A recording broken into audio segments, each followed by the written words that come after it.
There's new police guidelines on accessing counselling records. I know all the ears are pricked. Every ear is listening to every word now. What are we talking about? I think before I give you the detail, I'll share a little background. Having been in practice for 20 years and knowing a lot of people in the therapeutic community, one of the things that really comes up is those who counsel clients who've been abused or raped. If that client decides that they're going to take the very brave step of reporting their abuser to the police and trying to get a legal remedy, and in some cases, making sure that person can't do to others what happened to them, and that's an important part of clients going to court, because usually in these cases, there's more than one victim. One of the things that can be incredibly off-putting is when a client says, will I have to share what's been discussed in the therapy room with the authorities? And up until now, the counsellor would have had to say, I'm afraid that most of the time, the police will ask for the client notes. Now, client notes should be procedural. They shouldn't have opinion. They should just be, in fact, very brief. They don't have to be in any great detail. But it does mean another set of eyes looks at what's been discussed in the counselling room.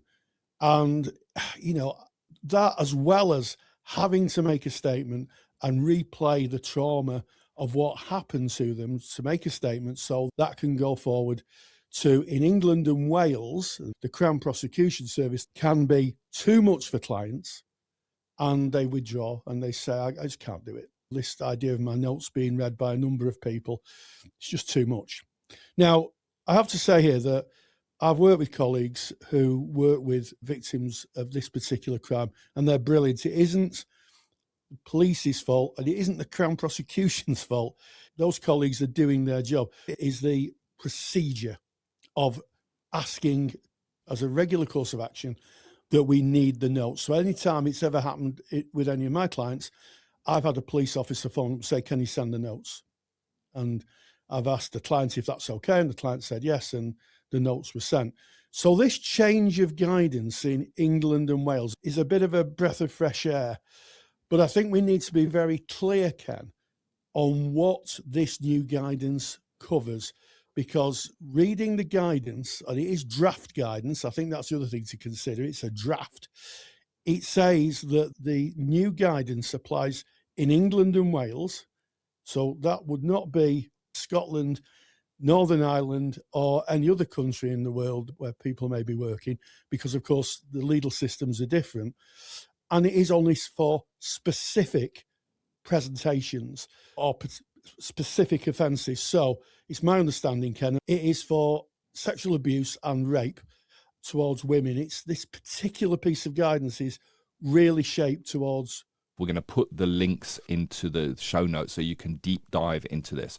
But the new Victim Information Request Code of Practice applies specifically to police and authorized agencies who make requests for victims, and this is the big word here, victims, third-party materials. The rules basically that those authorized personnel, they would just do it as a matter of course. One of the things we're going to need is any counselling notes that you have, and they would just request that. And that's incredibly invasive. And this was lobbied against, and this is a result of those voices being heard. So outside of the criminal context, this does not apply. So it does not apply in any other proceeding. So we need to really understand exactly where it applies. It was initiated from looking at violence against women and girls because it's a massive pandemic, not just here in the UK, but throughout the world. It just is. It's a horrible thing to think about. And asking for those notes, somebody reading through your personal thoughts and feelings that you might have discussed within counselling is just not on. We're not lawyers. We don't take a legal stand here. Rory and I are two colleagues having this discussion. And I guess the core facts So the rule is effective as of January 2026, England and Wales. So it basically says police cannot routinely request victims' counselling notes in those criminal probes. And they've given 3 words that need to be met in order to be able to request those documents. It needs to be necessary, it needs to be proportionate, and it needs to be relevant. And anybody asking for those notes would have to prove that. It's authorised at chief inspector level. So usually it would have been detectives who would be working on a case like this. And as a consequence, the detective would be allocated the case and as a matter of procedure would contact the therapist and ask for their notes. Now, the notes have to be necessary, proportionate and relevant. It's not automatic. It means that it has to be put in front of a chief inspector for them to make a decision whether the notes should be asked for in these particular specific cases that we've outlined. So that's the big change, really. It's not a standard operating procedure to get the notes. There is now a new level of check, proportionality and balance overseen by someone at a managerial oversight level. That's where the change is. Somebody comes forward, then you do X, Y, and Z. And I think it puts an extra level of thinking within that process. So it's not just an automatic process playing out now. And where does it come from? And I've got a quote from Jess Phillips, who's a minister. The quote starts as follows: "By stopping police routinely accessing counselling notes, we hope that more victims will have the confidence to come forward and help us bring more predators to justice." And therein lies the why of this and why it is so important. Absolutely. Sometimes we refer to those who come to us as survivors of abuse, but really, in terms of the legal parlance, they're seen as victims. And I think this is something that isn't often thought about, Ken. Somebody goes to court to bring their abuser in front of a jury or in front of a judge to get justice and see justice done. It may not only be for them. By bringing people to court, you're also helping others. And at least in a couple of occasions in my experience, that has been one of the driving factors that has held the courage of the person making the complaint, that not only are they doing it for themselves, they're doing it for others as well. I would say, if you're a member of a professional body, BACP, NCPS, also UKCP, or any of the other professional bodies, their departments will be dissecting this very carefully. And you may find in the members area, on the outward facing pages, they will be dissecting this. If you're working by video or text or phone with a client in England and you're based in Scotland or Northern Ireland or any other country in the world, the legislation or the guidance applies to the victim's location, as far as I can see, not the counsellors.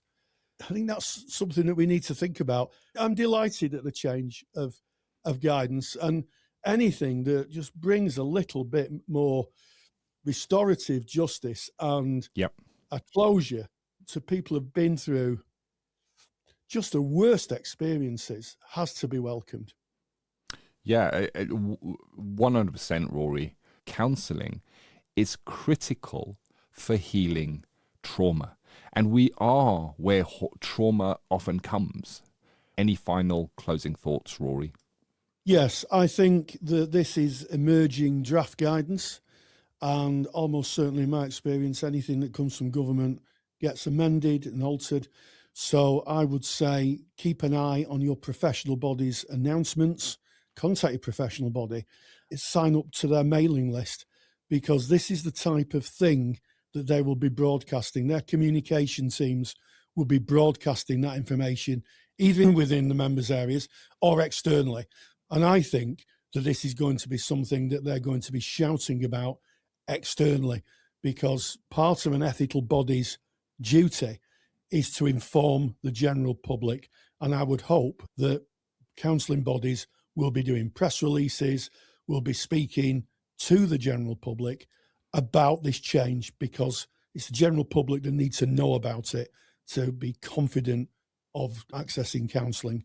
So all in all, it was a fantastic piece of news. It cheered my day up no end, Ken. Thank you for bringing it, Rory.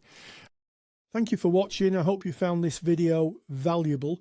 For more free resources, have a look at our YouTube channel or visit counsellingtutor.com.